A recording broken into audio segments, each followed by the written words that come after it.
What if I told you that the secret to your success lies not in what you do, but in how you think? This might sound like an oversimplification, but in Think and Grow Rich, Napoleon Hill reveals that the foundation of all success is the mind. Imagine for a moment that your thoughts are like seeds. Each one has the potential to grow into something magnificent if you nurture it the right way. But what happens when those seeds are neglected or planted in poor soil?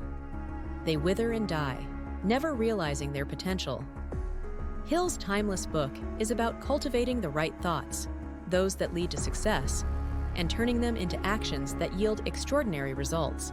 Finally, Hill addresses the 6 ghosts of fear: fear of poverty, criticism, ill health, loss of love, old age, and death.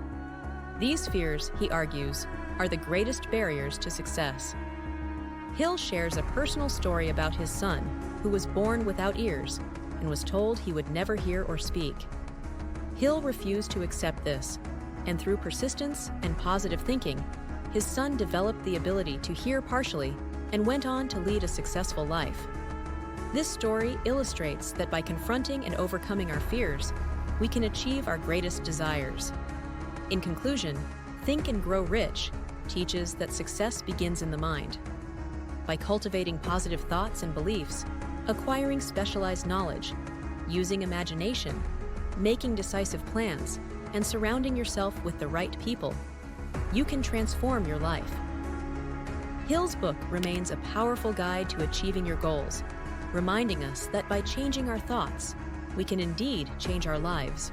Hill also introduces the intriguing concept of sex transmutation, which involves redirecting sexual energy into creative and productive pursuits. This might sound unconventional, but Hill believed that the energy behind our strongest desires could be channeled to fuel our greatest achievements. Many of history's most successful figures, according to Hill, were able to harness this energy and focus it on their goals, leading to extraordinary accomplishments. Another key principle is the Mastermind Alliance, which emphasizes the power of collaboration. Hill points out that no one achieves great success alone. He himself formed a mastermind group to gain insights from the most successful people of his era. By surrounding yourself with like-minded individuals who support your vision, you can achieve far more than you could on your own. Of course, all the desire, faith, and imagination in the world won't amount to much without organized planning. Hill tells the story of the Chicago Fire of 1871, which could have been a devastating setback for Marshall Field, a successful merchant at the time. Instead of giving up, Field saw the disaster as an opportunity to rebuild bigger and better. His organized planning turned what could have been a failure into even greater success. The principle of decision is another critical component of Hill's philosophy. He argues that successful people make decisions quickly and stick to them. This was evident in Abraham Lincoln's life, particularly in his decision to issue the Emancipation Proclamation. Lincoln faced immense opposition, but his decisive action helped change the course of American history.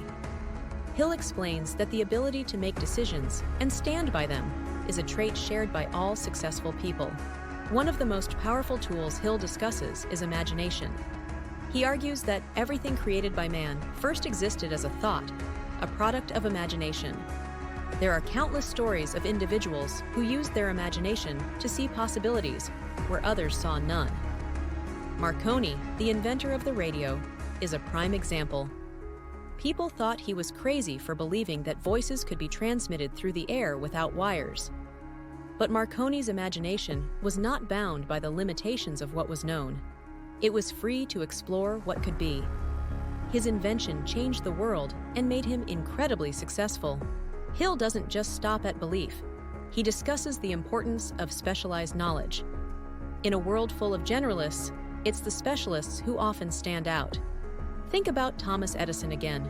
He didn't succeed because he knew everything. He succeeded because he knew how to gather specific knowledge and apply it. Edison surrounded himself with experts in various fields, drawing on their specialized knowledge to turn his ideas into reality. Hill learned this firsthand during his research for the book, compiling wisdom from the most successful people of his time, to create a guide that would help others achieve similar success. Hill also emphasizes the importance of faith, but not just in a religious sense. Faith, as Hill describes it, is the ability to see beyond your current circumstances and believe in the possibility of achieving your dreams. Charles M. Schwab is another example Hill uses to illustrate this point. Schwab wasn't born into wealth, but he became the president of U.S. Steel, the largest steel manufacturer in the world at the time. How did he do it? Schwab had an unwavering faith in himself and his ability to lead. He inspired others to believe in themselves too, creating a culture of confidence and success. Hill suggests that faith is cultivated through autosuggestion, the practice of repeatedly telling yourself that you will achieve your goals until your mind accepts this as fact. Take the story of Edwin C. Barnes. He didn't start out as a wealthy man or even someone with any notable qualifications. But what he did have was a burning desire, a desire so intense that it propelled him to board a freight train with no money and little more than the clothes on his back, all to meet Thomas Edison. When Barnes arrived at Edison's office, he declared his intention not just to work for Edison, but to become his business partner. This was a bold move for someone with no status or wealth, but it was his mindset, his unshakable belief in his dream, that set him apart. For months, he toiled away in a lowly position, but he never lost sight of his goal. Eventually, an opportunity arose, and Barnes seized it. His persistence paid off, and he became exactly what he had envisioned, a partner to Edison. This story isn't just about Barnes's success. It's a lesson in the power of desire and belief.